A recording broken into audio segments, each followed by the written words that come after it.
TEN Canal 10 presenta Nuestra Lengua, un programa avalado por la Universidad Pedagógica Nacional Francisco Morazán, enfocado en educar en el área de español.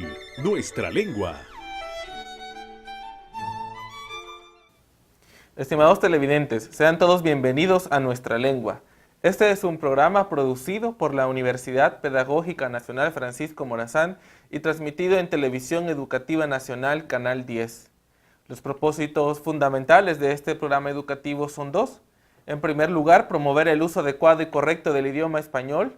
Y en segundo lugar, facilitar estrategias metodológicas que permitan potenciar las habilidades comunicativas como leer, escribir, hablar y escuchar. Les saluda Éter Núñez y a continuación el segmento Taller de la Palabra. El día de hoy traigo un tema muy interesante porque es con base a una consulta que muchos televidentes me han realizado vía correo electrónico o vía mensaje. Específicamente la consulta tiene que ver con el proceso de aprendizaje de la lectoescritura de los niños en primer grado. Llama la atención porque muchas de estas personas que me han escrito son padres o madres de familia que tienen a sus hijos o hijas en instituciones educativas de carácter oficial. Y la preocupación de ellos específicamente es que los niños y las niñas no han aprendido todavía el código alfabético y tenemos que tomar en cuenta que el mes de mayo está finalizando y está por comenzar el mes de junio. Aquí la primera pregunta que vale la pena hacernos es, ¿tenemos que preocuparnos en primer lugar si los niños en el mes de junio no pueden todavía decodificar algunas letras? Bueno, esta pregunta de manera general yo podría contestar sí, tiene que preocuparse. Y esta preocupación se debe a dos principales causas. La primera es que si el niño no logra aprender a leer y a escribir en el primer grado, este niño muy difícilmente va a poder adquirir la velocidad lectora deseada y por tanto tampoco va a tener fluidez lectora.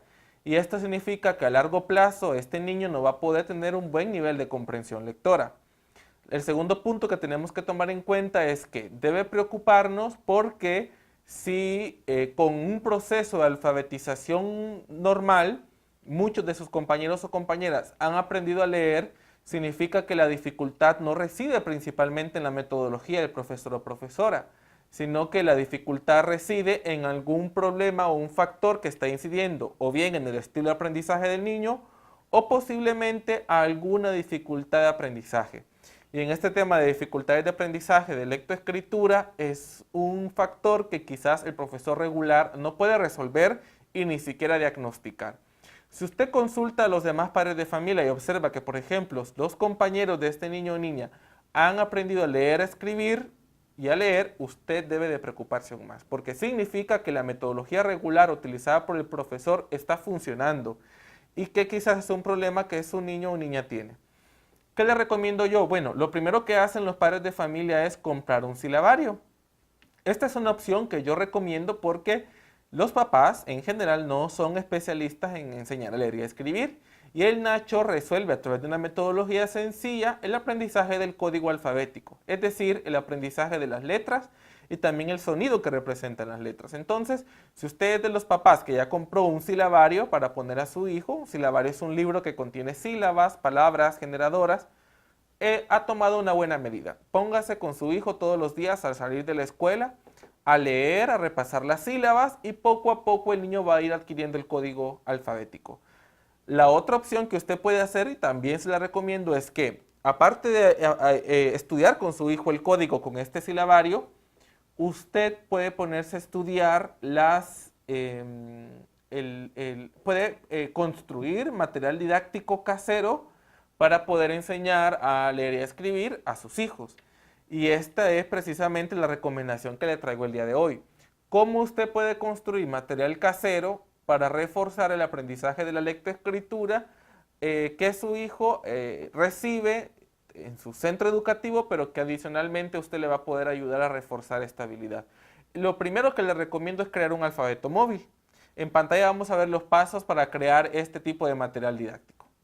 Bueno, un alfabeto móvil es una serie de tarjetas que contienen las letras, los grafemas o las letras que regularmente se le enseñan. Estas letras son 27 las que componen nuestro idioma español ¿Y qué le recomiendo? Con un cartón de cereal construye usted tarjetas de 3 por 3 centímetros, exactamente son cuadrados, y es lo primero que va a hacer, cuadricular un cartón de 3 por 3 centímetros y cortar estas tarjetas. El paso número 2 es que necesitará al menos 162 cuadrados, 82 para las 22 consonantes minúsculas, 25 para las 5 vocales minúsculas y 27 para todas las consonantes y vocales en mayúscula. 88 tarjetas para las 22 letras consonantes minúsculas, como puede ver en pantalla, 25 tarjetas para las 5 vocales minúsculas, es decir, que va a recortar 5 recuadros para escribir 5 veces la A, 5 veces la E y así sucesivamente. Y 27 para todas las consonantes mayúsculas y minúsculas. Como puede ver en pantalla, usted va a escribir 4 veces cada consonante en minúscula, es decir, 4 veces la B, la D, la F, la G, la H, la J, la K y así con todas las consonantes, que son 22. Y luego 5 veces cada vocal en minúscula, una vez todas las letras del alfabeto en mayúscula. En mayúscula solo va a ocupar un cartón para cada una de las letras mayúsculas porque, como sabemos, cuando construimos palabras no se usan en todos los casos más que en nombres propios y en otras particularidades que tienen que ver con nuestra ortografía. Bueno, el segundo material didáctico que les recomiendo son tarjetas memorias, que también se le conocen como memoramas. ¿Qué son las tarjetas memorias? Son tarjetas que tienen representación gráfica de una palabra en el anverso y la palabra en el reverso. Para esto va a ocupar un cartón de cereal, cartulina o cualquier material, cartón de una caja o cualquier material desechable que sea rígido preferiblemente, y va a tener que recortar unas tarjetas de 7 por 7 centímetros. El siguiente paso es que va a pegar va a dibujar en el anverso de la tarjeta una palabra que quiera representar, por ejemplo, perro, gato, conejo, ardilla. Estas palabras van a depender del entorno del niño. Yo le recomiendo, por ejemplo, aquellas palabras que son muy familiares en el entorno. Y bueno, en el reverso de la palabra va a escribir usted, por el lado contrario, la palabra completa, ¿sí? Y de esta manera el niño poco a poco va a ir asociando el dibujo con la palabra. Esto si usted quiere trabajar con métodos que enfatizan en palabras globales, porque usted puede enseñar con sílabas, puede enseñar con letras y puede enseñar con palabras globales. Eso depende de cómo le están enseñando a su hijo en la escuela. Usted debe hacer las consultas con su profesor, qué tipo de metodología está utilizando. Por ejemplo, hay muchos profesores que utilizan métodos globales. Significa que enseñan palabras completas, que yo los recomiendo muy poco. Otras profesoras utilizan métodos analíticos y sintéticos. Significa que están enseñando con sílabas o con letras, que son métodos muy recomendables recomendados por las recientes investigaciones. Otro material didáctico que usted puede producir es el que vamos a mostrar en pantalla a continuación y son las viñetas. Las viñetas son tarjetas que sirven para rotular o nombrar objetos. Para esto va a ocupar nuevamente cartón y tarjetas recortadas con las medidas de 4 por 12 centímetros. El siguiente paso es que va a perforar en estas tarjetas un orificio que le va a permitir amarrar una cuerda y posteriormente los objetos que quiere etiquetar. Usted puede etiquetar, por ejemplo, prendas de vestir, muebles del hogar, puede etiquetar objetos, útiles escolares, entre otras cosas. El siguiente paso es escribir la tarjeta, el nombre del objeto que etiquetará. Como en este caso está la palabra vaso. Usted puede etiquetar camisa, zapato, pantalón, mochila, cuaderno, lápiz y otros objetos que están en el entorno inmediato del niño o la niña. Muy bien, en este caso, si usted ven, la etiqueta está sujeta a un vaso y eso va a depender del objeto que quiera nombrar. Bueno, y tenemos también otra recomendación, es que usted vaya coleccionando etiquetas. Repito, si esto compete a métodos globales, es decir, si el profesor está usando métodos que enfatizan con palabras completas. Tenemos elegir etiquetas coloridas que pueden ser envases de refresco, de bocadillos en bolsa, churros como los conocemos popularmente, puede ser de latas o cajas. Clasifíquelas según las letras que contienen el nombre de las marcas. Por ejemplo, usted puede escribir, clasificar etiquetas que comienzan con las vocales, etiquetas que comienzan con el sonido y la letra M, y en fin, dependiendo del sonido o la letra. Y también lo que les sugiero es que los coloque en un lugar visible para el niño y la niña, que tenga la oportunidad no solo de verlos, sino también de manipularlos. Bueno, esta ha sido una muestra de material didáctico que usted puede construir desde su hogar. Le recomiendo, si su hijo por alguna razón no está aprendiendo a leer y escribir, lo primero que debe hacer es acercarse a su profesor o profesora para consultarle en qué puede apoyarlo. Recuerde, padre o madre de familia, que usted no es especialista en la enseñanza de la lectoescritura, por lo tanto, su primer aliado en este aprendizaje de su hijo o hija es el profesor. Una vez que usted haga las consultas a su profesor, que le va a explicar si él está enseñando con sílabas, con letras o con palabras, usted elija el material didáctico que más le convenga, de acuerdo a lo que le he presentado el día de hoy. Si usted es de los que ya compró un silabario para reforzar el aprendizaje de la lectura, también se lo recomiendo. De alguna manera le va a ayudar al niño a saber que las letras se pueden descomponer en sílabas, que las palabras, perdón, se pueden descomponer en sílabas y a su vez en letras. Le saludó Éter Núñez. Este fue el segmento Taller de la Palabra. Lo invito a que siga en sintonía del programa Nuestra Lengua y a continuación novedades del español. Nos vemos hasta la próxima.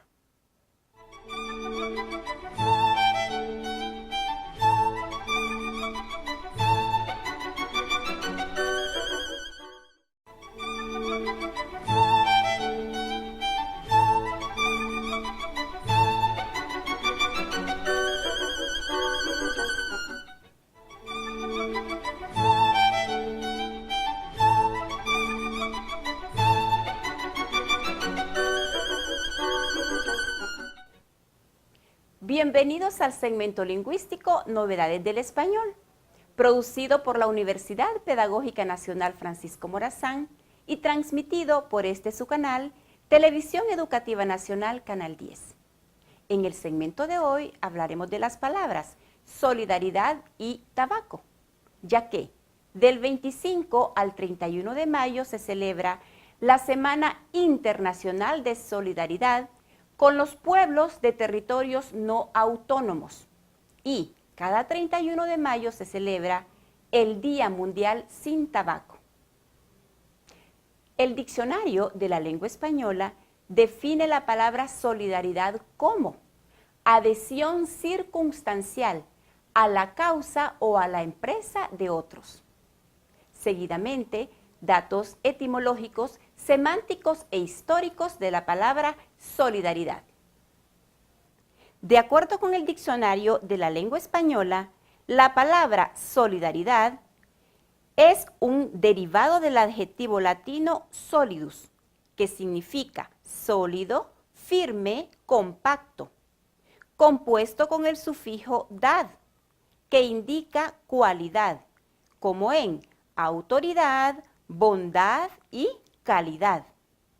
Por otro lado, de acuerdo con el diccionario panhispánico de Dudas, esta voz se creó en el siglo XIX por adaptación del francés solidarité y está plenamente asentada en el uso actual. Por ello, debe evitarse el uso de la forma solidariedad, aunque esté bien formada sobre el adjetivo español solidario. En la mitología griega encontramos el mito de Némesis. Némesis, hija de Nix, la diosa noche, personificaba la solidaridad, la venganza, el equilibrio y la justicia retributiva. Es decir, la pena es un resultado del hecho o falta cometida. Y por eso se encargaba de castigar a quienes caían en la desmesura, una de las grandes faltas para los griegos. Esta desmesura o ubris es, por ejemplo, el exceso de felicidad en los humanos, el orgullo, la soberbia y, por supuesto, el desafío a los dioses. La existencia de esta venganza divina encuentra su explicación en la cosmovisión que tenían los griegos, para quienes el equilibrio era lo más importante. Cuando éste se rompía, se ponía en peligro el orden de las cosas, por lo que era necesario el castigo para mantener al mundo tal y como es. De esta manera, en el caso de Creso, hombre demasiado feliz y demasiado rico, es llevado por Némesis a una peligrosa expedición donde debe vencer a Ciro. Esta acción termina por ser la ruina de Creso. Lo mismo sucedió con los persas, quienes incurrieron en la desmesura de dar por cierta su victoria sobre Atenas. Nunca lograron conquistarla, por lo que con un bloque traído por los mismos persas con intención de hacer un trofeo de su victoria, el famoso escultor Fidias hizo una estatua de Némesis que sirvió de motivación para los atenienses en Maratón, donde obtuvieron una contundente victoria. Némesis intervino en muchas historias con la intención de mantener el preciado equilibrio de los griegos. De igual manera, el diccionario de la lengua española define la palabra tabaco como producto elaborado de las hojas crudas del tabaco y que suele fumarse. A continuación, datos etimológicos, semánticos e históricos de la palabra tabaco. De acuerdo con el diccionario de la lengua española, la palabra tabaco viene del árabe tubac, que era como designaban ciertas plantas medicinales que marean al usarlas. Según el diccionario de etimología, el origen de las palabras de Ricardo Soca, el tabaco, reconocido hoy como una droga que provoca adicción y causa diversas enfermedades mortales, ya era usado por los indígenas americanos. Introducido en el viejo continente por los conquistadores españoles, gozó de gran prestigio. Francisco Hernández de Toledo llevó la semilla del tabaco a España en 1510. El escritor y diplomático francés Jean Nicot, en cuyo apellido está el origen de nicotina, a Francia, y la cultivó hacia 1560. El navegante Francis Drake la introdujo en Inglaterra en 1585 y en el siglo XVII se extendió por el resto de Europa, Rusia, China y Japón. La palabra tabaco aparece por primera vez en 1535 en el Diálogo de la Lengua de Juan de Valdés. Se ha dicho que es originaria del idioma de los primitivos habitantes de Haití, de la voz tobago, término con el que los indígenas caribeños denominaban a una especie de pipa o caña alargada que utilizaban para fumar, pero Corominas señaló que las palabras de origen árabe tabaco y atabaca se empleaban en España y en Italia mucho antes del descubrimiento, por lo menos desde 1410. Como nombre de diversas hierbas de efecto de profetizar lo que les consultaban, y el demonio les descubría lo que alcanzaba por conjeturas, mediante aquella cualidad, atontados. El 31 de mayo de cada año, la Organización Mundial de la Salud celebra el Día Mundial sin Tabaco, con el objetivo de poner de relieve los riesgos asociados con el tabaquismo y abogar por políticas más eficaces para reducir su consumo. Agradecemos su gentil atención y les invitamos al próximo segmento Novedades del Español. Seguidamente, el segmento Acreditación y Calidad Sostenida.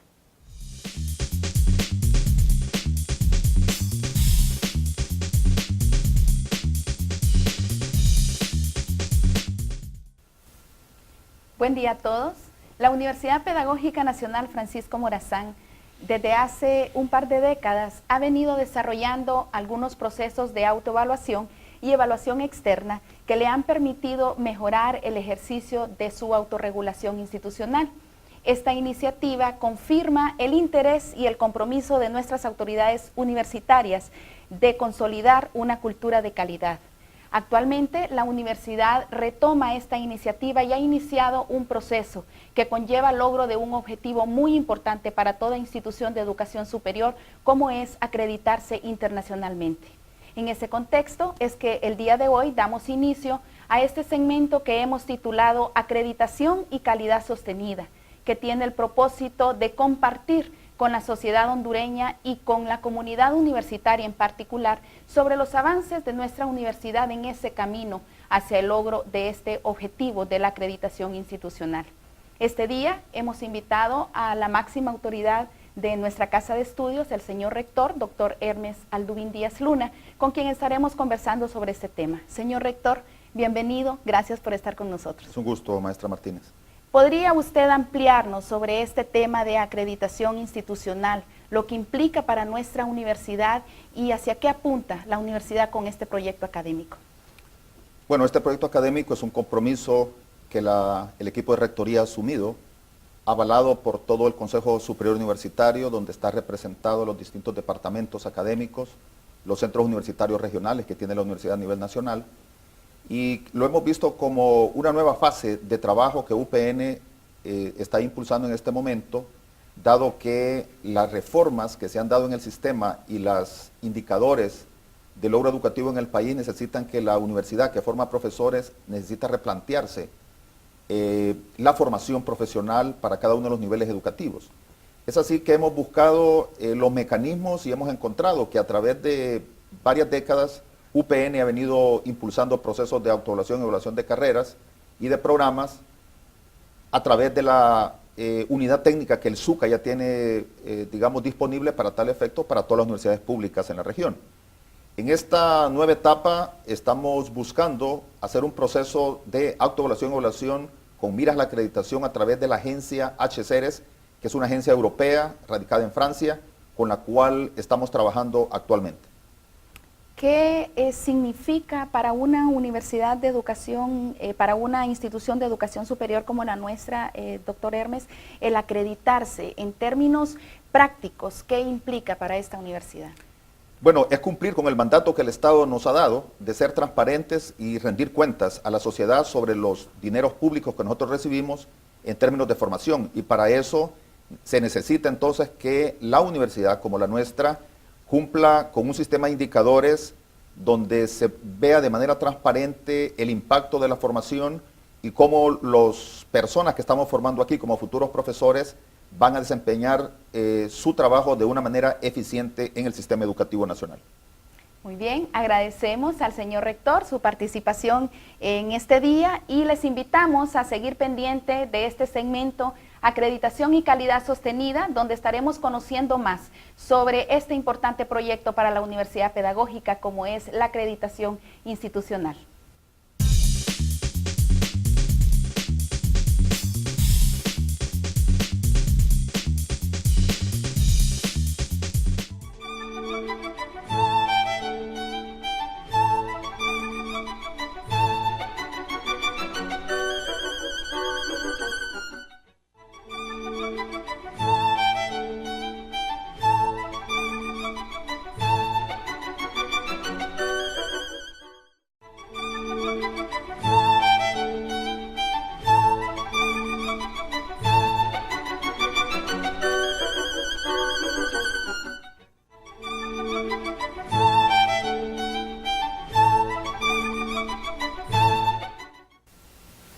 Estimados amigos y amigas, bienvenidos una vez más a un programa de Café Literario de su programa TV Letras de la Universidad Pedagógica Nacional Francisco Morazán.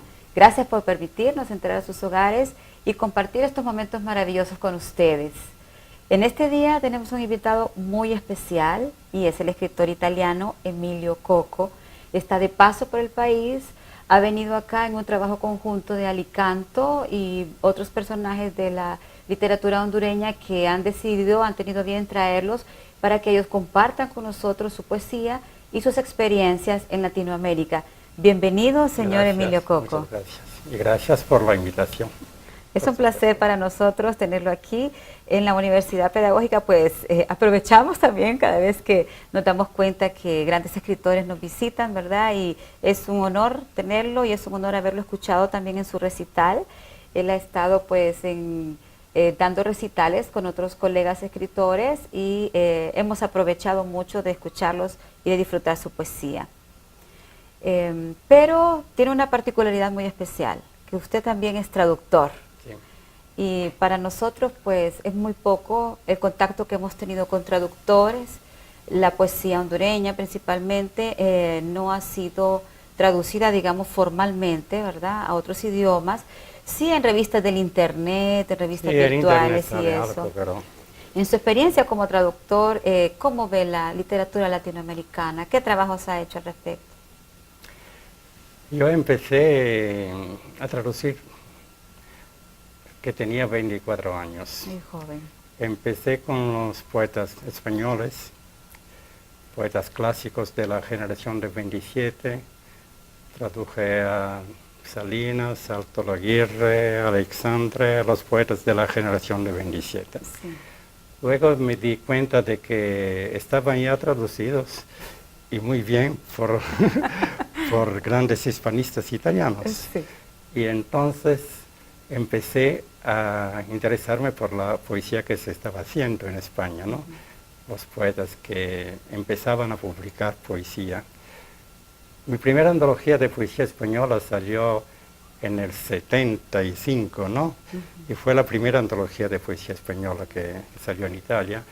Había algunos nombres que no estaban muy bien conocidos tampoco en España y que después se volvieron grandes poetas, como Luis Alberto de Cuenca, como Clara Janés, como Luis Antonio de Villena y otros.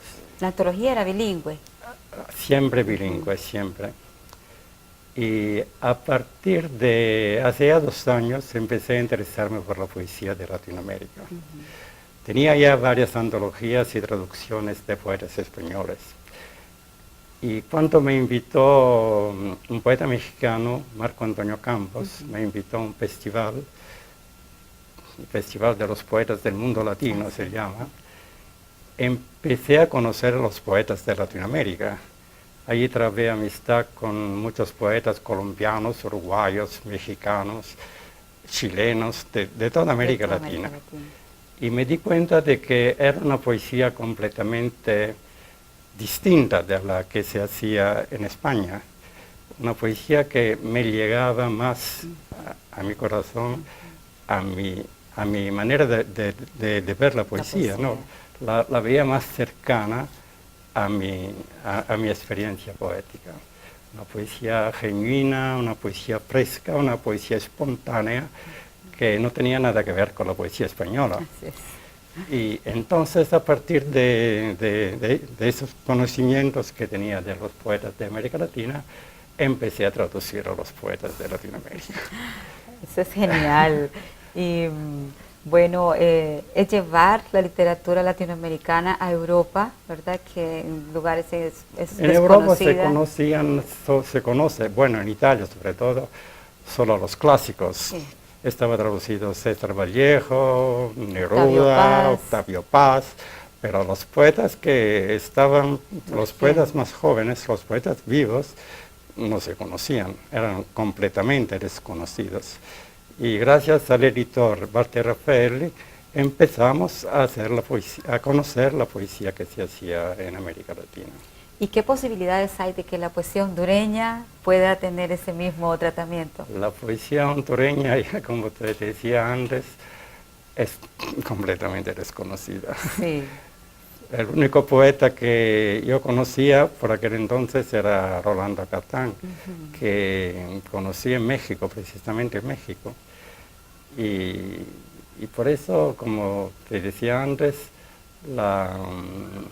la próxima publicación va a ser una antología de poesía hondureña. Eso parece fantástico. Él me va a ayudar seleccionando los nombres de algunos poetas. El proyecto es hacer una antología de 15 poetas, 5 divididas en 2 partes.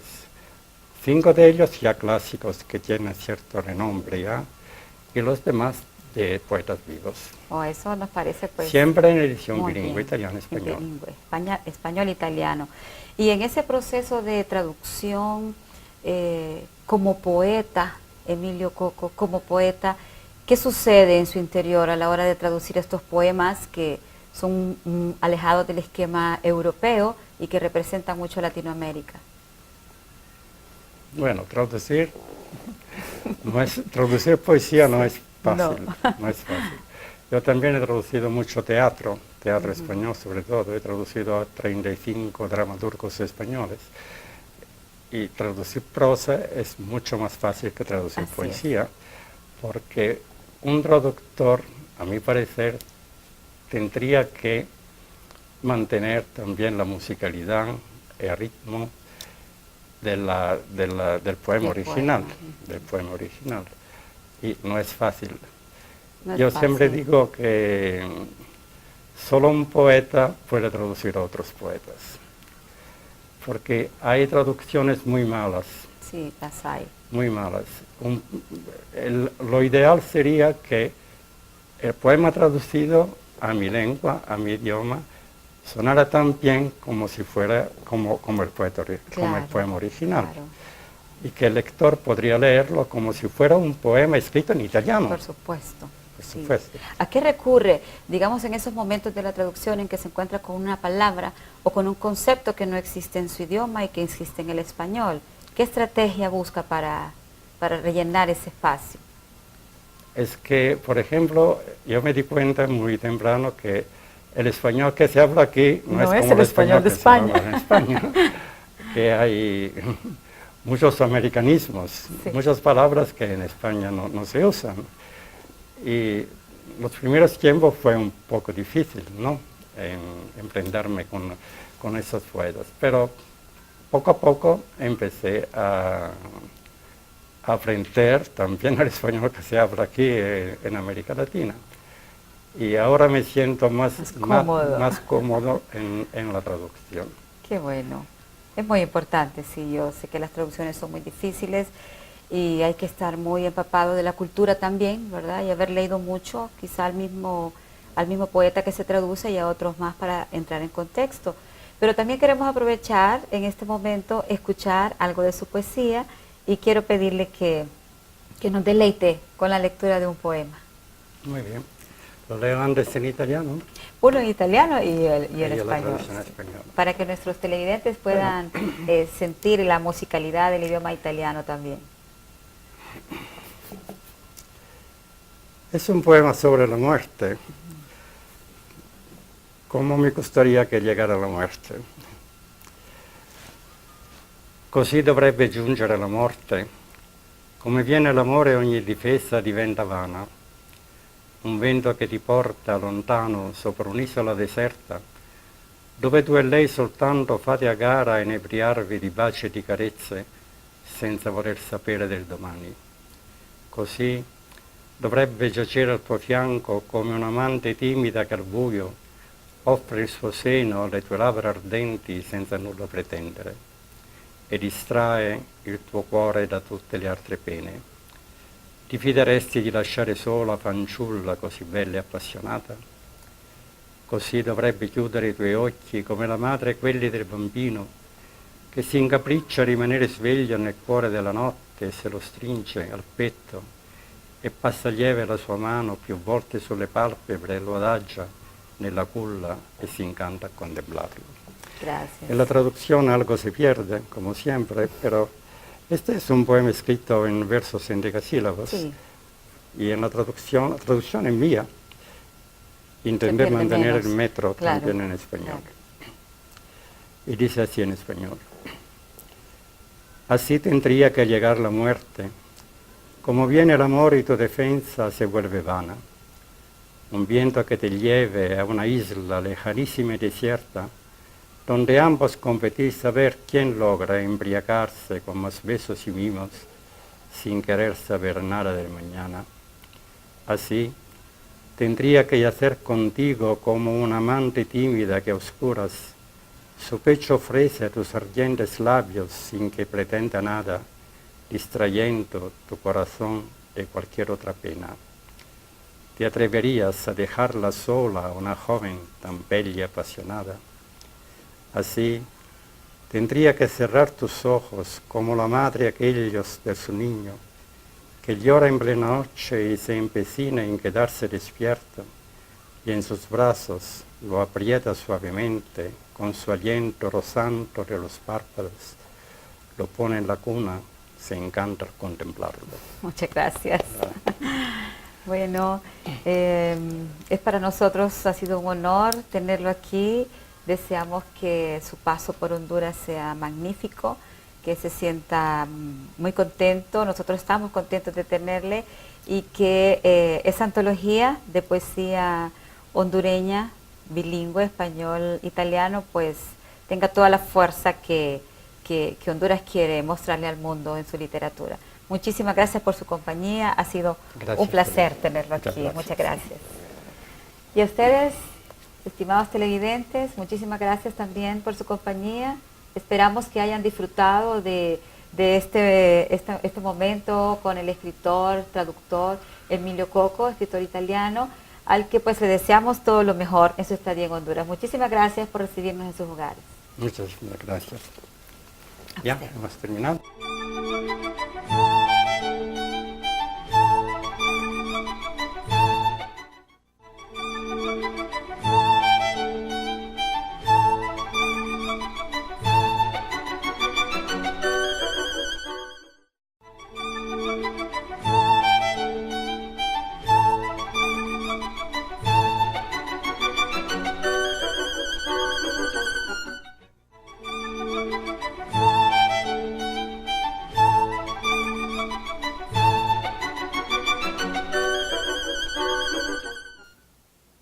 Muchas gracias por continuar en sintonía de su programa Nuestra Lengua y por permitirnos una vez más llegar hasta sus hogares con nueva información sobre el uso de nuestro idioma. Nos encontramos en el cuarto segmento, Salgamos de Dudas, y pues me encuentro con la grata compañía de la licenciada Sonia Mendoza, quien va a ser la docente, que nos va a esclarecer esas dudas que ustedes nos han planteado y nos han compartido a través de nuestras páginas para ser abordadas en este segmento. Bienvenida, profesora.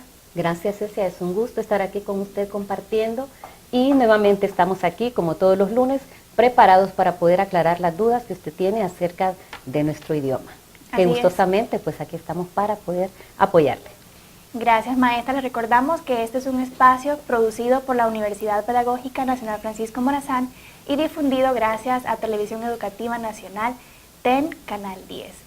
Les recordamos que pueden participar en la trivia que pueden encontrar en nuestra página de Facebook, nos encuentran como Nuestra Lengua TV Letras, y también pueden enviarnos la respuesta a través de correo electrónico nuestralengua@upnfm.edu.hn. Vamos a refrescar cuál es esta trivia, dándole lectura todos juntos en nuestras casas, ya que se encuentra en nuestras pantallas.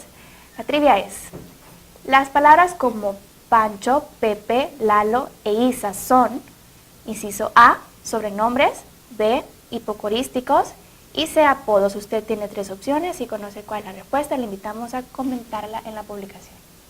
Así es. De esta manera vamos a dar inicio al segmento con la primera pregunta. Esta es: ¿se dice rampa o rampla, maestra? O rampla. Tenemos 2 términos ahí que comúnmente escuchamos en la lengua escrita, en la lengua oral, y vamos a aclararlo el día de hoy. La palabra rampa viene del francés rampe y hace referencia a un plano inclinado dispuesto para que se pueda subir o bajar por él, según el diccionario de la Real Academia Española. Y tenemos un ejemplo que dice: subió la rampa y rodaron algunas piedras.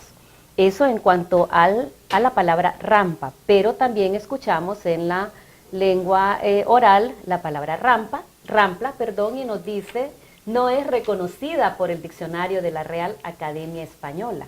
Se considera, por lo tanto, una incorrección, por lo que deberá evitarse la escritura y pronunciación de ese modo. Estos son uno de los términos que quisimos traer a ustedes porque, sobre todo en esta temporada donde inicia las lluvias, es común escuchar entre la población rampla, y es el término que no se debe utilizar para referirse a esa zona, ¿verdad?, de acceso que da entre un lugar a otro, donde hay un río, ¿verdad?, o un lugar pues que hay afluencia. Entonces escuchamos que la rampla se destruyó, la rampla se dio, pero queremos aclararles que el término que vamos a utilizar de ahora en adelante es rampa, ¿verdad?, para referirse a ese espacio. O también rampa en el sentido de un plano que da acceso, ¿verdad?, para facilitar el movimiento o el traslado de algún objeto o de algún objeto, sobre todo, una carga pesada. Da esa acepción también el diccionario. Pero, como repetimos, en esta temporada lluviosa es común escuchar en la lengua escrita, en lengua oral y sobre todo también en los medios de comunicación, ¿verdad? No solo en la población, pero ya sabemos pues que el término a utilizar será rampa y no rampla. Rampla corresponde a un barbarismo y si nosotros queremos utilizar una lengua esmerada debemos de eliminarla, ya que no está correctamente empleada. Así que si nosotros la utilizamos, tenemos que excluirla de nuestro vocabulario y utilizarla correctamente. Simplemente le vamos a quitar esa L para pronunciarla bien. Bueno, ya sabemos todos, y gracias a la profesora que nos ha explicado cuál es la correcta escritura y pronunciación de esta palabra que siempre hemos utilizado en algún momento. Así es. Bien, abordada esta pregunta, vamos a dar paso a la siguiente. 14avo o 14º, refiriéndonos a ese derecho que recibimos los empleados. Así es.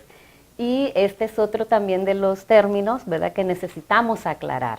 Los numerales partitivos indican las partes en las que se ha dividido una unidad. Usar 14avo por 14º es considerado incorrecto e impropio de la lengua cuidada, ya que el sufijo avo se restringe a los números fraccionarios.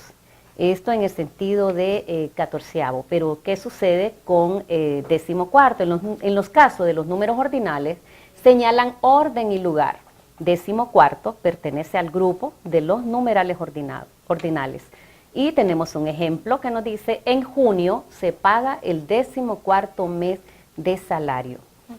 Es común también, casi todos los términos que nosotros hemos traído, ya sea por consulta de ustedes o porque buscamos, encontramos que lo común, ¿verdad?, de utilizar es 14avo. Lo vamos a ver en los medios publicitarios, donde usted encuentra un texto en grande, un texto publicitario en grande y le dice aprovecha tu 14avo para poder comprar y adquirir productos para su hogar o para beneficio personal. Encontramos esa palabra, pero lo correcto es 14º. ¿Por qué? Porque si decimos que 14avo, estamos hablando de que su salario se lo van a distribuir a usted en 14 partes y solamente le van a dar una 14 parte de ese todo. Y usted cuando recibe un salario, usted se recibe un salario más, o sea, en el año recibe 12 salarios. En diciembre recibe un salario más, que es el salario número 13. En junio recibe otro salario más, que es el salario número 14, o sea, 14º. No recibe la 14ª parte, perdón, la 14ª parte de su salario, sino que un salario más, que es el número 14. Entonces, de ahora en adelante, necesitamos emplear, y sobre todo en estos días que van a empezar a distribuir ya ese pago, entonces usted va a recibir su 14º mes de salario y no su 14avo. Bien, vale mucho aclarar esta pregunta, ya que, como usted mencionó, en los medios de comunicación y en la publicidad se da a entender que se da un 14avo y no un 14º. Si nosotros estudiamos nuestra Constitución, en el artículo 34 reza que es como un derecho, es un derecho de todos los empleados que en junio se hace efectivo el pago del 14º mes, así como el 13º mes que se da en diciembre, más conocido como el aguinaldo. Bien, entonces ahora vamos a emplear bien 14º, también en los que estamos involucrados en la educación y nos encargamos del último año de educación, decimos 11avo, pero es 11º, siempre es número ordinal, ya que es una secuencia de años que los muchachos reciben mediante el estudio y no se debe decir 11avo, sino 11º, 11º grado, 11º año de educación.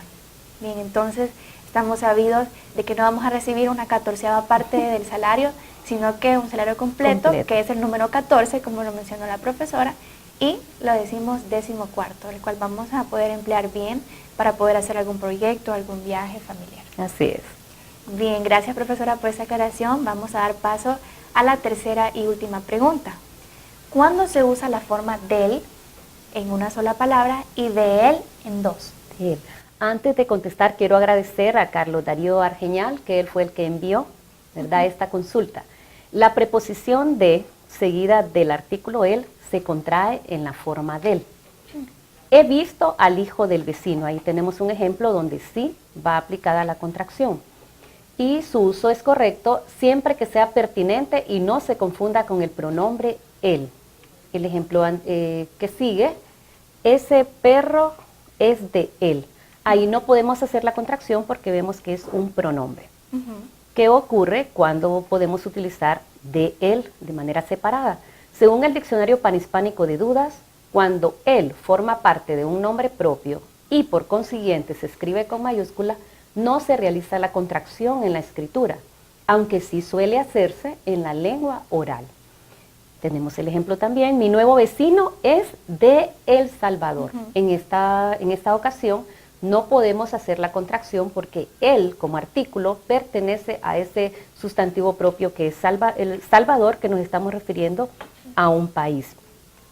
Entonces encontramos esa dificultad en algunos contextos de la escritura, el cómo utilizarlo. Recordamos entonces, si pertenece a un sustantivo propio, lo vamos a utilizar de manera separada, ¿verdad? Decimos esta persona viene de El Cairo, por ejemplo, entonces ese él, o si buscamos un lugar próximo aquí en nuestro país, decimos viene del municipio de El Triunfo, iría por separado, pero se utiliza la contracción cuando va con un sustantivo común, ¿verdad? Que no forma parte de ese sustantivo propio. Como usted lo mencionó, en la lengua oral es bien difícil distinguir, ya que decimos yo soy originaria del paraíso. No hacemos esta distinción de que son dos palabras diferentes. En cambio, cuando nosotros lo escribimos, debemos tener en cuenta que él pertenece al paraíso, que es un nombre propio, y debe ir separado. Soy originaria de el paraíso. Aunque en lengua oral sí lo hagamos, sí lo unamos, pero de manera escrita debe ir separado. Bien, vamos a utilizar a partir de ahora correctamente esta contracción y también respetar los casos en los que no se contrae en una sola palabra. Gracias, profesora, por esta aclaración. Y bueno, vamos a pasar a la sección de ortografía en las calles. Muchas personas como policías de la ortografía nos envían estas imágenes para poder corregirlas aquí en el programa. El rótulo dice lo siguiente: queremos dejar un proyecto en vez de alfabetizar, no queremos alfabetizar. ¿Dónde está el error? Sí, bueno, hay varios errores que debemos hacer notar en ese cartel. Hay combinación de mayúsculas y minúsculas y tenemos una palabra ahí en vez que está unida en primer lugar, ¿verdad? Ahí deben existir dos palabras y está escrita con M, con B y con S. Si vemos en la corrección a la derecha de su pantalla, notamos que ahí debe escribirse la preposición en, separado, y la palabra ves, con Z. Entonces, el rótulo nos queda de esta manera: queremos dejar un proyecto en vez de alfabetizar, no queremos alfabetizar. Claro que en la manera en cómo está escrito, provoca también un poco de rechazo a la vista del lector, y consideramos que varias de las personas que hayan visto este cartel escrito de esta manera le van a dar la razón a los estudiantes que están haciendo su reclamo en no alfabetizar, ¿verdad? Por la forma en que está escrito el texto, estaría un poquito complicada la tarea de alfabetizar para ellos. Bien, gracias. Les invitamos a todos ustedes que si tienen una fotografía de un cartel que no está escrito correctamente, nos la hagan llegar a través de Facebook o el correo electrónico para poder esclarecerla y ayudarle aquí a mejorar su ortografía y su escritura. Con mucho gusto lo haremos y pues es muy interesante para nosotros tener comunicación con ustedes y saber que están respondiendo al programa. Como última parte del programa vamos a dar respuesta a la trivia que está en nuestra página de Facebook. Las palabras como Pancho, Pepe, Lalo e Isa son, primer inciso A, sobrenombres, inciso B, hipocorísticos e inciso C, apodos. Profesora, ¿cuál es la respuesta a esta trivia? La respuesta correcta es el inciso B, hipocorísticos. Los hipocorísticos como tal, pues el término en sí proviene del griego y hace alusión a ese término utilizado con cariño, ¿verdad? Utilizado con familiaridad con relación o haciendo alusión a los nombres. Podemos mencionar otros, ¿verdad? Y hay varias maneras también de formar esos hipocorísticos. Cuando decimos el hipocorístico de Ramón es Moncho, más los que nosotros dimos, entonces usted ya sabe que ese no es un apodo, ¿verdad? Que se le dio a esa persona, sino que por la familiaridad o el cariño le llamamos de esa manera y su nombre es hipocorístico. Bien, queremos enviarles unos saludos y agradecimiento a las siguientes personas: a David Martínez, Francisco Ayes, Alberto Girón Flamenco, Daisy Castellanos y Naviki Tugwell, quienes dieron la respuesta correcta a la trivia pasada, y les invitamos a que sigan participando en el programa. Les recordamos que este programa es producido por la Universidad Pedagógica Nacional Francisco Morazán y difundido por Televisión Educativa Nacional TEN Canal 10. Agradecemos su sintonía y los esperamos en un próximo programa.